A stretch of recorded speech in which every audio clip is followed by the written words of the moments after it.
Whatever that I am, I owe it to both of them, my mentors, Selvaragam and Gautam sir. இவருடைய பாணி வேற, அவருடைய பாணி முற்றிலும் வேற. இசைஞானிக்கும் இசை புயலுக்கும் இடையில இருக்கக்கூடிய அந்த வேறுபாடு. செல்வராகவன் சாரை பொறுத்த வரைக்கும் அவர் கதை எழுதுறதுல இருந்து அவர் அதை படப்பிடிக்கின்ற வரைக்கும் ஒரு ஃப்ரேம்ல இருக்கக்கூடிய அத்தனை விஷயங்களையும் அவருடைய மேற்பார்வையில் அவருடைய வழி நடத்துதல் அடிப்படையில் தான் அது நடக்கவே. ஃப்ரேம்களுடைய ஓரத்தில் இருக்கக்கூடிய ஒரு ஜூனியர் ஆர்டிஸ்டுக்கு முதற்கொண்டு அவர் தான் இன்ஸ்ட்ரக்ஷன்ஸ் கொடுத்தார். ஸோ அது எல்லாமே ஆர்கனைஸ் தான், அது எல்லாமே ஆர்கெஸ்ட்ரேட் தான் பை ஹிம். கௌதம் அதுக்கு நேர்முறை. கௌதம் எல்லாருக்கும் சுதந்திரம் கொடுப்பார். நீ ஓம்பானிலே அது பண்ணு, நீ ஓம்பானிலே அது பண்ணு, கதைக்கான தேவை இது, இதை நீ ஓம்பானில சொல்லு அப்படிங்கிற அந்த சுதந்திரத்தை அவர் கொடுப்பாரு. இதுதான் உயர்வானது அல்லது அது உயர்வானது அப்படின்னு நம்ம சொல்லவே முடியாது. ரெண்டு வேறு பாணி.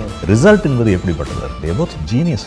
செல்வராகவன் அவர்கள் இப்போ அதிக படங்கள் பண்றது இல்லை அப்படிங்கிறது உங்களுக்கு very sad for me. It's a very sad thing. ஏன்னா ஒரு ரொம்ப நுட்பமான உணர்வுகளை சொல்லக்கூடிய ஒரு இயக்குனர் அவர் கொஞ்சம் படங்கள் பண்ணாமல் இருக்கிறதுங்கிறது உங்களுக்கு, ஏன்னா அவரிடம் ஒர்க் பண்ணதுனால கேட்குறேன், அது உங்களுக்கு தனிப்பட்ட முறையில் பெரும் வருத்தம். எனக்கு அது எல்லோருக்கும் வருத்தம். அது மிகப்பெரிய காயமாக இருக்குது. ஐ வாண்ட் ஹிம் டு, அவர் திரையுலகத்தை விட்டு விலகிட்டாருன்னு நான் சொல்லலை, பட் அந்த அந்த பழைய வீரியத்தோடு அவர் வரணும் அப்படின்னு ஆசைப்படக்கூடியவர்கள் நான் நிச்சயமாக வரணும். ஓகே, ஓவராலாக சினிமா பற்றி சில விஷயங்கள் உங்களோட பேசணும்னு நினைக்கிறேன். நீங்கள் என்ன மாதிரியான படங்கள் கூட, அதாவது நம்ம ஒன்று வச்சுருப்போம், அதாவது நமக்கு பிடிச்ச படங்களை தான் பண்ணுறோம், ஆனால் நீங்கள் முதல்ல சொன்ன மாதிரி ஒரு கனவு வாசகன் ஒருத்தர் இருக்கான், அவனுக்கு தான் ஒரு படைப்பாளி பண்ணுறான் அப்படிங்கிற மாதிரி இருக்குல்ல, அப்படி ஒரு கனவு படைப்பு உங்கள்கிட்ட இருக்கும்ல, அது எப்படிப்பட்ட ஒரு கதையோ அல்லது என்ன விஷயமாகவோ அது இருக்கும்? நான் ஆனஸ்ட்டாக சொல்கிறேன், நான் பண்ணுகின்ற ஒவ்வொரு படத்துலையும் அந்த ஒரு முனைப்போடு தான் நான் பண்ணுறேன், அந்த மெனக்கடலோடு தான் நான் பண்ணுறேன். எனக்கு எல்லா ஜானர்ஸ்லையும் படம் பண்ணணும்னு ஆசை. எனக்கு ஹிஸ்டாரிக்கல்ஸ் பண்ணணும்னு ஆசை, எனக்கு சயின்ஸ் ஃபிக்ஷன் பண்ணணும்னு ஆசை, ஹாரர் பண்ணணும்னு ஆசை, காதல் கதைகளை மறுபடியும் பண்ண. நிறைய பேர் சொல்லுவாங்க உனக்கு நீ காதல் கதைகள் தான் மறுபடியும் பண்ணணும் அப்படின்னு சொல்லுவாங்க. ட்ரிஷா கூட சொன்னாங்க, மகிழ் you should do an out and out romantic film அப்படின்னு சொன்னாங்க. எனக்கு எல்லா ஜானர்ஸ்லையும் படம் பண்ணணும்னு ஆசை. So I am waiting for that. அது நடக்கும், அது கண்டிப்பாக நடக்கும்.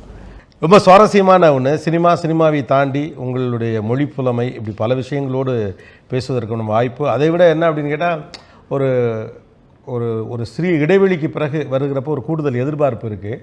ஆனால் இது எப்படி இருக்குங்கிறத, ஏன்னா பொதுவாக அதை ஸ்பாயிலர்னு நினைப்பாங்க, பட் அதை நீங்கள் வெளிப்படையாக இப்படி வாங்க, திறந்த மனதோடு வாருங்கள் அப்படிங்கிற ஒரு ஓப்பன் ஸ்டேட்மெண்ட்டோடு முடிச்சிருக்கீங்க. செல்வராகவன் அவர்கள் இப்போ அதிக படங்கள் பண்ணுறது இல்லை அப்படிங்கிறது உங்களுக்கு very sad for me. It's a very sad thing. ஏன்னா ஒரு ரொம்ப நுட்பமான உணர்வுகளை சொல்லக்கூடிய ஒரு இயக்குனர் அவர் கொஞ்சம் படங்கள் பண்ணாமல் இருக்கிறதுங்கிறது உங்களுக்கு, ஏன்னா அவரிடம் ஒர்க் பண்ணதுனால கேட்குறேன், அது உங்களுக்கு தனிப்பட்ட முறையில் பெரும் வருத்தம். எனக்கு அது எல்லோருக்கும் வருத்தம். அது மிகப்பெரிய காயமாக இருக்குது. ஐ வாண்ட் ஹிம் டு, அவர் திரையுலகத்தை விட்டு விலகிட்டாருன்னு நான் சொல்லலை, பட் அந்த அந்த பழைய வீரியத்தோடு அவர் வரணும் அப்படின்னு ஆசைப்படக்கூடியவர்கள் நான் நிச்சயமாக வரணும்.